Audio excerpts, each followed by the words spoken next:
괜찮을까? 이대로 정말 괜찮은 걸까? 김민주는 자신에게 수없이 되물었지만 돌아오는 답은 늘 침묵뿐이었다. 그의 왼손은 무의식적으로 손목 안쪽의 작은 흉터를 만지작거렸다.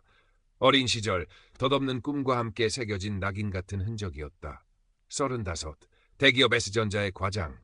남들이 보기엔 번듯한 성공 가도를 달리고 있었지만 정작 민준 자신은 꺼져가는 촛불처럼 매 순간 위태로웠다. 사무실의 공기는 언제나처럼 팽팽한 긴장감으로 가득했다. 중요한 해외 프로젝트 발표를 코앞에 둔 민준은 며칠 밤을 새우다시피 했다. 창백한 얼굴, 캔한 눈, 신경질적으로 깜빡이는 형광등 아래서 그는 기계처럼 보고서를 수정하고 또 수정했다. 가슴 한구석이 답답하게 조여왔지만 애써 무시했다. 지금껏 그래왔던 것처럼. 아버지의 그림자가 그의 삶 전체를 짓누르고 있었다. 남자는 모름지기 큰일을 해야 한다. 내 할아버지, 그리고 나처럼. 아버지의 목소리는 언제나 민준의 귓가에 맴돌았고 그는 단 한 번도 그 기대를 거역해 본 적이 없었다. 어린 시절 민준은 그림을 좋아했다. 스케치북에 세상을 담는 것이 유일한 낙이었다. 하지만 아버지는 그의 작은 꿈을 가차없이 꺾어버렸다. 이런 화가쟁이 그림으로는 밥 벌어먹고 살 수 없어. 아버지가 던진 스케치북은 방구석에 처박혔고 민준의 손목에는 날카로운 책상 모서리에 긁힌 흉터가 남았다. 그날 이후 민준은 자신의 욕망을 봉인했다. 아버지가 원하는 아들, 사회가 인정하는 인재가 되기 위해 앞만 보고 달렸다. 하지만 그의 영혼은 서서히 질식해가고 있었다. 프레젠테이션 당일, 민준은 떨리는 손으로 마이크를 잡았다. 수십 명의 눈이 그에게 쏠렸다. 숨 막히는 정적, 그때였다. 갑자기 가슴을 쥐어짜는 듯한 극심한 통증이 밀려왔다. 눈앞이 하얘지고 다리가 풀렸다. 김 과장. 누군가의 다급한 외침을 마지막으로 민준의 의식은 깊은 어둠 속으로 가라앉았다. 응급실의 소독약 냄새와 함께 민준은 희미하게 의식을 되찾았다. 극심한 스트레스로 인한 타코츠보 심근병증, 일명 상심증후군이었다. 그의 심장이 그의 영혼이 더는 버티지 못하고 비명을 지른 것이다. 차가운 수술대 위 생과 사의 경계에서 민준은 또다시 의식을 잃었다. 그때였다. 끝없이 펼쳐진 먹빛 잔물결. 민준은 그 고요한 파동의 일부가 되어 일렁이고 있었다. 두려움도 고통도 없는 절대적인 평화. 그리고 저 멀리 한 점 빛이 다가왔다. 빛 속에서 어린 시절의 자신이 나타나 신명나게 민화를 그리고 있었다. 붓끝에서 피어난 꽃과 나비들이 따뜻한 빛이 되어 사방으로 퍼져나가며 슬픈 얼굴의 사람들에게 미소를 선물했다. 그 순간 민준의 가슴 속으로 강렬한 울림이 전해졌다. 이것이 내 안의 샘물이자 내가 가야 할 길이다. 형언할 수 없는 따뜻함과 함께 그의 온몸은 가슴 벅찬 평화로 가득 찼다. 기적적으로 민준은 다시 눈을 떴다. 하지만 그의 눈에 비친 세상은 이전과 완전히 달랐다. 죽음의 문턱에서 돌아온 그는 살아있다는 사실 자체에 사무치는 감사를 느꼈다. 동시에 이전에는 희미하게만 들렸던 내면의 목소리가 마치 바로 곁에서 속삭이듯 선명하게 들려왔다. 하지만 그 목소리는 혼란과 두려움을 동반했다. 익숙했던 모든 것이 낯설게 느껴졌고 앞으로 어떻게 살아가야 할지 막막했다. 육체적 고통보다 더 깊은 허무감이 그를 덮쳤다. 퇴원 후 민준의 집은 숨막히는 침묵으로 가득 찼다. 아버지는 아무 일 없었다는 듯 그에게 회사 복귀를 종용했다. 남자가 그 정도 일로 주저앉아서야 쓰나 S전자가 어떤 회사인데 네가 어떻게 들어간 회사인데. 아버지의 목소리에는 실망감과 분노가 뒤섞여 있었다. 민준은 처음으로 아버지에게 자신의 속마음을 털어놓으려 했다. 임사체험에서 보았던 환영, 가슴속에서 뜨겁게 타오르는 무언가에 대해 이야기하려 했지만 아버지는 그의 말을 가로막았다. 헛소리 집어치워라. 정신 나간 소리 하지 말고 빨리 몸 추슬러서 회사 나갈 준비나 해. 아버지의 완고한 태도에 민준은 깊은 절망감을 느꼈다.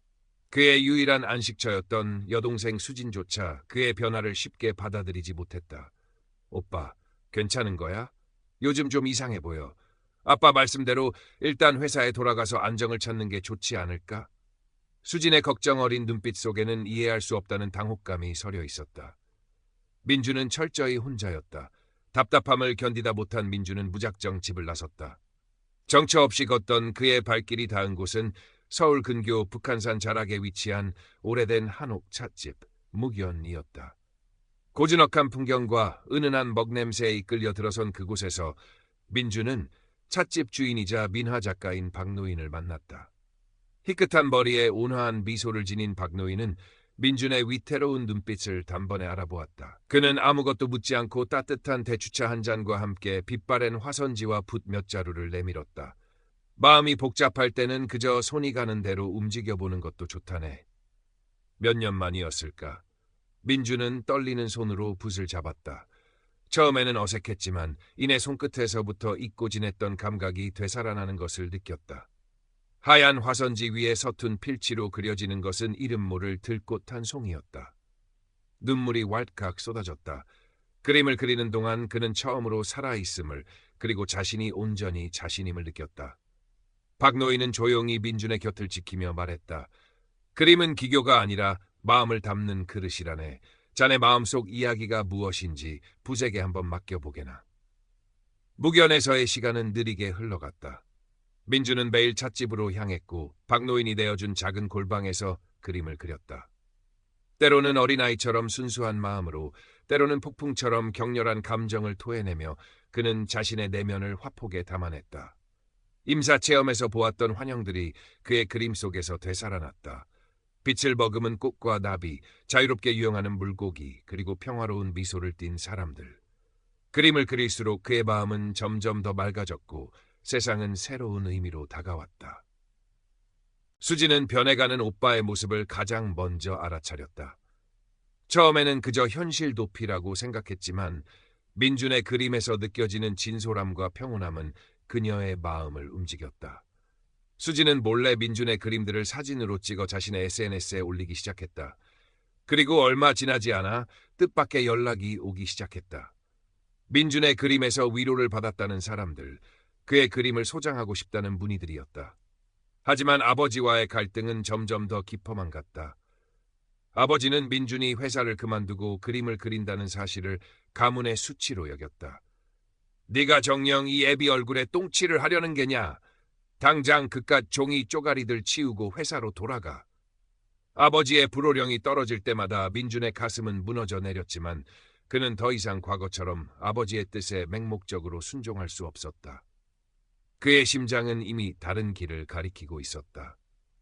그러던 어느 날 아버지로부터 최후 통첩이 날아왔다. 과거 회사 동료들이 민준의 쾌유를 축하하고 복귀를 환영하는 자리를 마련했으니 반드시 참석하여 자신의 건재함을 알리고 회사에 대한 충성심을 보이라는 것이었다. 그날은 공교롭게도 박노인이 민준의 그림들을 찻집 한편에 소박하게 전시해 주기로 약속한 날이기도 했다. 민준의 첫 번째 전시회였다. 선택의 갈림길에서 민준은 밤새도록 고뇌했다. 아버지의 뜻을 따르는 것이 아들로서의 마지막 도리일까? 아니면 가슴속 깊은 곳에서 울려 퍼지는 자신의 목소리를 따라야 할까? 그의 마음은 갈피를 잡지 못하고 흔들렸다.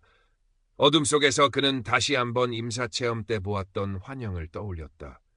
자신의 그림이 사람들에게 따뜻한 빛을 전해주던 그 순간의 벅찬 감동을. 환영회 당일 민주는 무거운 발걸음으로 약속 장소인 호텔로 향했다. 화려한 샹들리에 아래 익숙하지만 어딘지 모르게 불편한 얼굴들이 그를 기다리고 있었다. 아버지의 단호한 눈빛이 그의 등 뒤에와 박혔다. 하지만 차에서 내리려는 순간 민준의 눈앞에 무견의 소박한 풍경과 자신의 그림들이 스쳐 지나갔다. 그리고 박노인의 온화한 미소와 수진의 응원하는 눈빛이 떠올랐다. 기사님, 죄송하지만 차 좀 돌려주십시오. 민준은 떨리는 목소리로 말했다. 그의 심장이 격렬하게 뛰기 시작했다. 호텔을 뒤로하고 무견으로 향하는 동안 그의 마음은 오히려 점점 더 평온해졌다. 찻집 마당에는 수진과 박노인, 그리고 민준의 SNS를 보고 찾아온 몇몇 낯선 얼굴들이 그의 그림을 감상하고 있었다.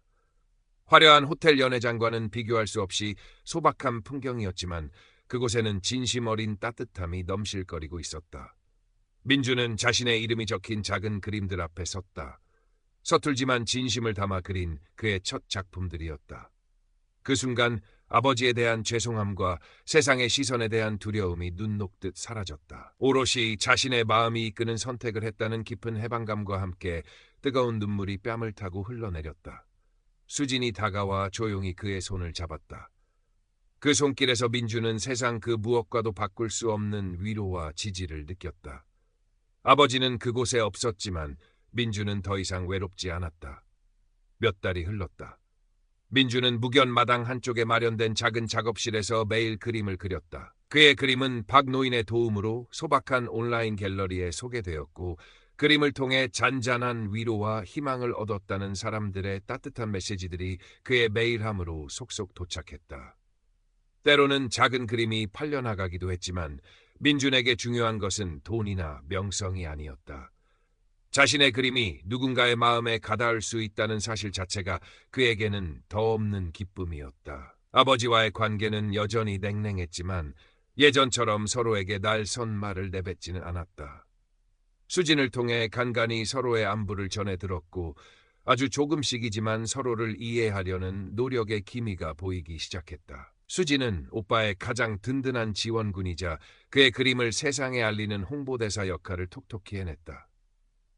박노인은 여전히 말없이 민준의 곁을 지키며 때로는 따끔한 질책으로, 때로는 온화한 격려로 그의 예술적 성장을 도왔다. 햇살 좋은 어느 오후, 민준은 무견 마루에 앉아 먹을 갈고 있었다. 창밖으로는 북한산의 푸른 능선이 시원하게 펼쳐져 있었고, 마당에는 이름 모를 들꽃들이 소담하게 피어 있었다. 그는 더 이상 과거의 성공이나 타인의 인정을 갈망하지 않았다. 매일 아침 눈을 뜨고 숨을 쉴 수 있다는 사실에, 자신이 사랑하는 그림을 그릴 수 있다는 사실에, 그리고 자신의 마음이 이끄는 대로 살아갈 수 있다는 사실에 깊이 감사했다. 그의 얼굴에는 잔잔하고 평화로운 미소가 떠나지 않았다. 민준의 두 번째 삶은 이제 막 시작된 것이나 다름없었다.